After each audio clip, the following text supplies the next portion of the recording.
ఈ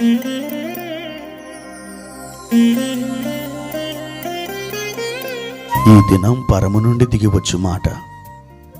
ఇది నీ జీవితానికి వెలుగుల బాట. నీ ఒడిలో ఉంచబడిన దీవెనల మూట, అద్భుతాల ఆనంద ఊట. ఆగస్టు 20 సంవత్సరమంతా మీరు బైబిల్ చదివి ముగించడానికి ఈరోజు మీరు చదవలసిన లేఖన భాగము ఉదయం 105 మరియు 106 కీర్తనలు, సాయంత్రం 1 కొరింథీ పత్రిక 3వ అధ్యాయము. ప్రియమైన దేవుని బిడ్డలారా, ఈ ఉదయకాల సమయంలో ప్రభు కృప మీకు తోడై ఉండునుగాక. ఎలా ఉన్నారు? బాగున్నారు కదూ? మీతో దేవుని వాక్యాన్ని ప్రతి ఉదయం ఈ విధంగా పంచుకోవడానికి ప్రభువారి ఈ దినములలో తన దాసుడనైన నాకు అనుగ్రహించిన ఈ కృపను బట్టి నేను ప్రభువుని స్తుతిస్తున్నాను.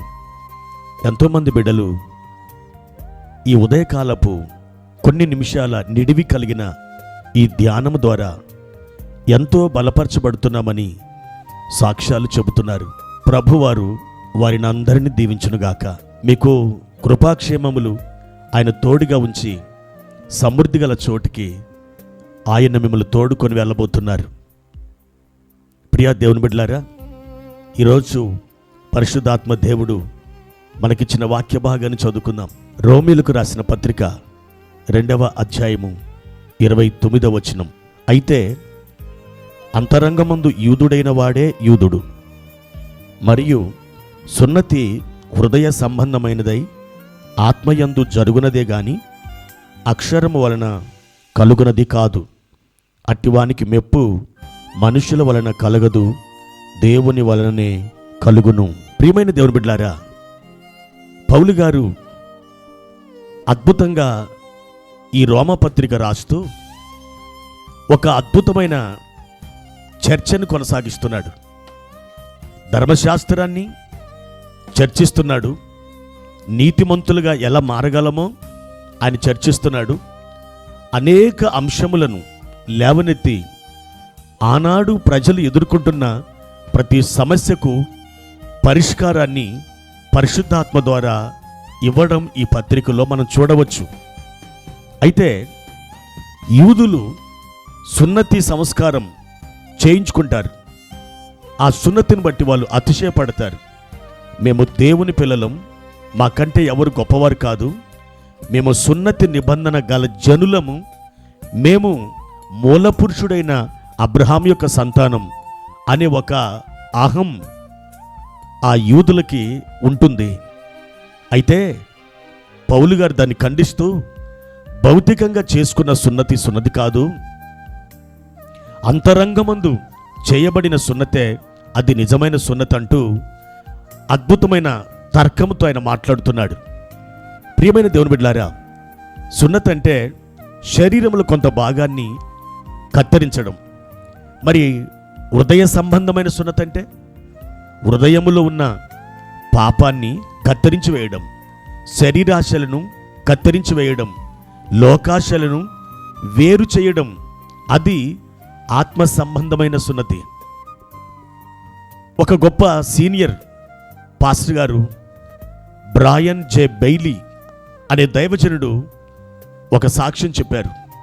ఒకనొక రోజు ఉదయకాలం ఆయన నిద్రపోతున్నప్పుడు ఆయన స్వప్న దర్శనంలో 2 దూతలు దిగి వచ్చారట.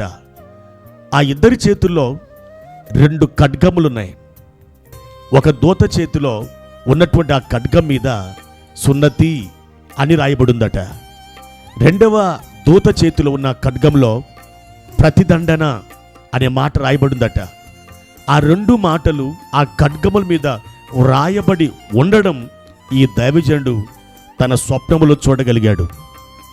తెల్లవారిన తర్వాత ఆయన చేయబోతున్న ప్రసంగంలో దావీదు బత్షెబ గురించి వర్తమానం ఇచ్చిన తర్వాత, ఈ దినమున మీరు ఎంతమంది సున్నతి కావాలని కోరుకుందురో వారు ముందుకు రండి అని పిలిచినప్పుడు అనేక మంది ప్రజలు వచ్చారు. పశ్చాత్తాపడ్డారు, పాపములను ఒప్పుకున్నారు, మారు మనసు పొందారు, సంతోషంతో తిరిగి వెళ్ళారు.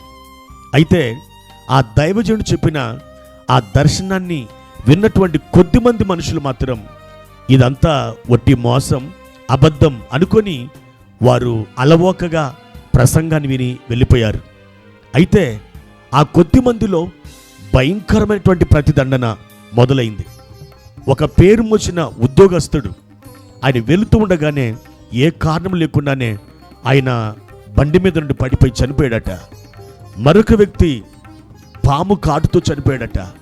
ఇంకొక వ్యక్తి ఒక యాక్సిడెంటల్గా, ఇంకొక వ్యక్తి భయంకరమైనటువంటి ప్రమాదానికి గురై చనిపోయాడట. ఈ విధంగా ఆయన మాట వినని కొద్దిమంది దేవుని యొక్క ప్రతిదండనకు గురైపోయారు. అవును, ఆ ఇద్దరు దేవదూతలు ఆ ఉదయకాలం దిగి వచ్చారు.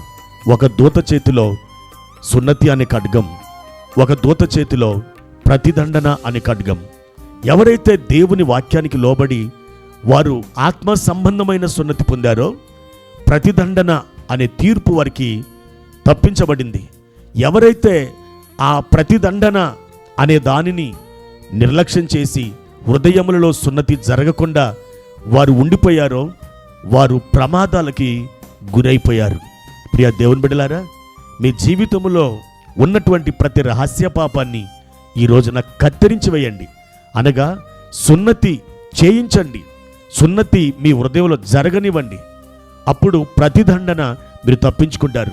దేవుని కృప మీకు తోడై ఉండి మిమ్మల్ని అద్భుతమైన ఆశీర్వాదములలోనికి తీసుకుని వెళ్ళాలంటే మీ హృదయములో తప్పకుండా సున్నతి జరగాలి. అప్పుడే దేవుని మహిమను మీరు చూడగలుగుతారు. ప్రార్థన. పరిశుద్ధుడా, ప్రేమ కలిగిన తండ్రి, మీ ఘనమైన నామానికి వందనాలు. ఈ ఉదయకాల సమయంలో మా అంతరంగములో అయ్యా మీరు సున్నతి జరిగించండి.